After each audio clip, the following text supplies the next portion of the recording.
बिस्मिल्लाहिर्रहमानिर्रहीम, अस्सलाम वालेकुम। दोस्तों, आजकल आपने हर बंदे से इवन 30s और 40s में सुना होगा कि जब वो सीढ़ियाँ चढ़ना शुरू होता है तो उसके घुटनों में बहुत ज़्यादा दर्द होना शुरू हो जाती है और उनमें से कट-कट की आवाज़ें आना शुरू हो जाती हैं। ये वो आवाज़ें हैं जो कि 50-60s के बाद आना शुरू होती थी, लेकिन आजकल ये यंग एज में बहुत ज़्यादा आना शुरू हो गई हैं। उसकी वजह जो है वो हमारा तर्ज़ ज़िंदगी है, लाइफ़स्टाइल जो है वो बैठने वाला हो गया है। इसके अलावा हम कैल्शियम और विटामिन डी की मिकदार ठीक तरह से अपनी फूड्स में नहीं ले पाते, जिसकी वजह से ये मसला शुरू होना शुरू हो गया। आज की इस वीडियो में मैं आपको बताऊँगा कि आप घर में बैठ के ऐसे 4 टेस्ट कौन से कर सकते हैं कि आपको खुद से पता लगना शुरू हो जाएगा कि आपके जो जॉइंट्स हैं वो ठीक हैं कि नहीं, और आपको किसी सप्लीमेंट की या इन्वेस्टिगेशन करने की या फिर किसी ऑर्थोपेडिक डॉक्टर से मिलने की ज़रूरत है कि नहीं है। आप देख रहे हैं मेरा YouTube channel doctor meets doctor. Video पसंद आए तो लाइक शेयर लाज़मी कीजिएगा। अगर आप पहले से किसी जोड़ों के दर्द में मुब्तला हैं तो बड़ी एहतियात से ये टेस्ट कीजिएगा, और 90% लोग जो है ये टेस्ट स्टार्टिंग में जो है वो ठीक तरह से नहीं कर पाते। तो इसका ये मतलब नहीं कि आपके जोड़ों के दर्द जोड़ जो है वो कमजोर होना शुरू हो गए हैं। आप पहले इस टेस्ट को समझिएगा, क्योंकि मैं परफॉर्म नहीं कर रहा, मैं सिंपल आपको बता रहा हूँ। कोशिश करेंगे परफॉर्मेंस भी आपको दिखा दें, लेकिन आप इसको गौर से सुनिएगा और फिर परफॉर्म करने की कोशिश कीजिएगा। पहला जो टेस्ट है वो है हील टू बटक्स टेस्ट। इसमें क्या करते हैं, इस टेस्ट में आपके जो क्वाड्रिसेप्स मसल्स हैं, जो कि रान के सामने वाले पट्टे हैं वो, और आपकी जॉइंट की फ्लेक्सिबिलिटी जो कि घुटने के जॉइंट है उसकी, वो चेक कर सकते हैं। इसके लिए आपने करना क्या है, आपने बिल्कुल जो है वो सीधा खड़ा हो जाना है, क्योंकि आप सारा दिन बैठ के रहते हैं तो अमूमन जो हमारे छोटे पट्टे होते हैं वो कमजोर होना शुरू हो जाते हैं। तो उसके लिए आप किसी भी दीवार के थोड़ा सा फासले पे जो है वो खड़े हो जाएं। अगर आपको लगता है कि आप सहारे के बगैर नहीं खड़े हो सकते तो चेयर को पकड़ लें या दीवार के सहारे के साथ खड़े हो जाएं। तो आपने जो जिस टांग पे आपने पहले टेस्ट करना है, मतलब दाई टांग के, उसके घुटने को थोड़ा सा फ्लेक्स करें बैक साइड पे पीछे की तरफ, और आहिस्ता आहिस्ता जो है अपनी जो हील है उसको अपने बटक्स के साथ लगाएं। तो जिस हाथ जो फुट, अगर दायां फुट आपका ऊपर उठ रहा है तो दाएं ही हाथ से पकड़ के उसको जो है अपने जो है वो आप बटक्स के साथ लगाएं। अगर तो आप इजीली लगा गए और 5 6 7 8 10 सेकंड तक उस पोजीशन में खड़े रहे, तो इसका मतलब ये है कि आपकी जॉइंट्स के अंदर जो घुटने का उस टांग का जॉइंट है उसकी फ्लेक्सिबिलिटी बहुत अच्छी है, और आपके क्वाड्रिसेप्स मसल्स जो हैं, जो रान के बिल्कुल सामने वाले पट्टे हैं, वो बहुत ज्यादा फ्लेक्सिबल है और प्रॉपर वो ताकत में है, जिसकी वजह से आपको परेशान होने की जरूरत बिल्कुल नहीं। दूसरा जो टेस्ट है वो है नी टू चेस्ट टेस्ट। ये टेस्ट आपके जो है वो हिप फ्लेक्सर्स, नी जॉइंट और जो है घुटने का जो जॉइंट है उसको टेस्ट करने के लिए बहुत अहम है।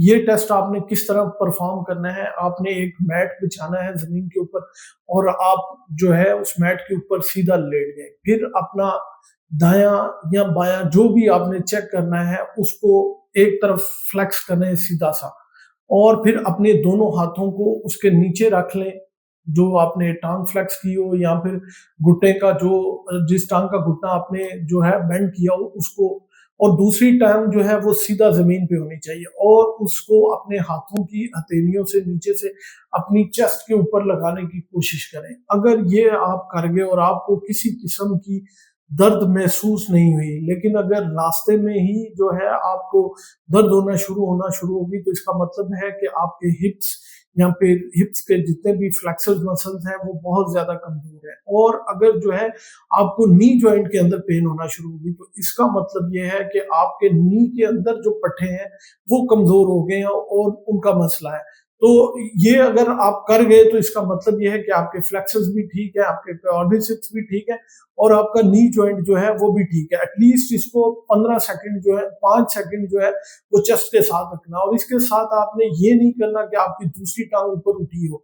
इसका मतलब ये है कि आपकी बॉडी फिर चीट कर रही है। तो ये दूसरा टेस्ट है जो आपने करना है। तीसरा जो टेस्ट है वो है स्ट्रेट लेग रेजिंग टेस्ट। वो नाज़रीन, बहुत सारे लोगों को जो है लोअर बैक पेन होती है जो कि रेडिएट करती है टांग के अंदर, तो इसका मतलब ये होता है कि उनकी शैटिक नर्व के ऊपर जो है वो कंप्रेशन है। तो अमूमन जो है लोग लोग इसको री की दर्द भी कहते हैं। तो ये चेक करने का बड़ा अच्छा तरीका है, आप स्ट्रेट लेट जाएँ और जो है अपनी टाँग को जो है वो सीधा लेटने के बाद अपनी दाईं टाँग को या बाईं टाँग को जिसको आपने चेक करना है, उसको सीधा ऊपर जो है उठाने की कोशिश करें। तो ये आपकी लोअर बैक और सियाटिक नर्व को चेक कर रहे हैं आप खुद को कि आपके जो लोअर बैक है और सियाटिक नर्व जो है वो बिल्कुल ठीक है कि नहीं। नॉर्मल इंसान बड़ी आसानी से जो है अपनी स्ट्रेट लेग को 90 डिग्री पे लेके जा सकता है। लेकिन अगर आप जो है 40 और 50 डिग्री के बाद ही आपके जो बैक पे दर्द होना शुरू हो जाए या घुटने के नीचे सीवियर किस्म की दर्द होना शुरू हो जाए तो इसका मतलब है आपको कॉर्ड कंप्रेशन है कहीं ना कहीं पे या फिर जो है आपके हैमस्ट्रिंग मसल्स जो हैं वो कमजोर है। तो कमेंट्स में लाजमी बताएं इन तीनों में से आपने कौन से टेस्ट जो हैं वो पास कर लिए। आखिरी टेस्ट जो है वो काफी थोड़ा सा मुश्किल है। आपको पता है जब आप सीढ़ियां उतरते हैं तो आपका जो वजन है वो आपके घुटनों पे या नी ज्वाइंट के ऊपर 3 गुना ज्यादा होता है। तो अभी तक हमने जितने भी टेस्ट किए वो फ्लेक्सिबिलिटी चेक करने के लिए थे। अब हम जो टेस्ट करने लगे हैं वो हमारे घुटनों की जो स्ट्रेंथ है या ताकत है उसको चेक करने के लिए है। इसके लिए आपने क्या करना है, अपने लास्ट वाले जो सीढ़ी का फुट स्टेप है उसके ऊपर जो है वो सीधा खड़े हो जाना है। अब आपने वो टांग जिसको आपने चेक करना है उसके मुतबादल जो टांग है उसको अपने उससे जो फुट स्टेप है उससे थोड़ा सा ऊपर उठा लेना है और दूसरी टांग पे थोड़ा सा बेंड हो जाना है। मतलब जो आपकी फुट स्टेप के ऊपर है उस पे थोड़ा सा बेंड हो जाना है जैसे नीचे आप चेयर पे बैठने लगे। और जो पहली टांग जो आपने ऊपर उठाई है उसको हल्का सा आगे जो जमीन है फुट स्टेप से आगे उसको टच करने की कोशिश करनी है। अगर तो आप टच करके वापस अपनी पोजीशन पे आ गए और टांग पे उसी तरह खड़े हो गए तो इसका मतलब ये है कि आपकी टांग के और नी जॉइंट के जितने मसल्स हैं, क्रूशिएट मसल्स हैं या छोटे मसल्स हैं और टांग के हैमस्ट्रिंग मसल्स हैं वो बेहतरीन काम कर रहे हैं। और अगर आप जो है वो नहीं कर सके तो इसका मतलब ये है कि आपके जॉइंट की जितनी भी स्ट्रेंथ है वो बहुत ज्यादा कम हो चुकी है। आपके जॉइंट्स जो हैं वो ड्राई हो चुके हैं और उनमें कैल्शियम और विटामिन डी की बहुत ज्यादा कमी है। और अगर आप ये टेस्ट पास ना कर पाए तो इसका मतलब है कि आपके लिए रेड फ्लैग साइन है, आपके घुटने कमजोर हो चुके हैं, आपके वीएमओ ग्लूटियस मसल्स जो हैं वो काफी ज्यादा कमजोर हो चुके हैं। तो फौरन किसी मुस्तनद डॉक्टर के पास जाएं और उन्हें चेक करवाएं कि आपके घुटनों के अंदर क्या मसला है। नाज़रीन, आज की इस वीडियो में मैंने आपको 3 और 4 सिंपल टेस्ट बताए जो कि आप करके खुद से पता कर सकते हैं कि आपकी जो नी जॉइंट्स हैं वो कितने स्ट्रॉन्ग हैं, आपके हैमस्ट्रिंग कितने स्ट्रॉन्ग हैं और आपके क्वाड्रिसेप्स कितने स्ट्रॉन्ग हैं। उम्मीद है ये मालूमात आप लोगों के लिए बहुत फायदेमंद साबित होगी। अपना और अपने प्यारों का बहुत सा ख्याल रखिएगा, दुआओं में याद रखिएगा।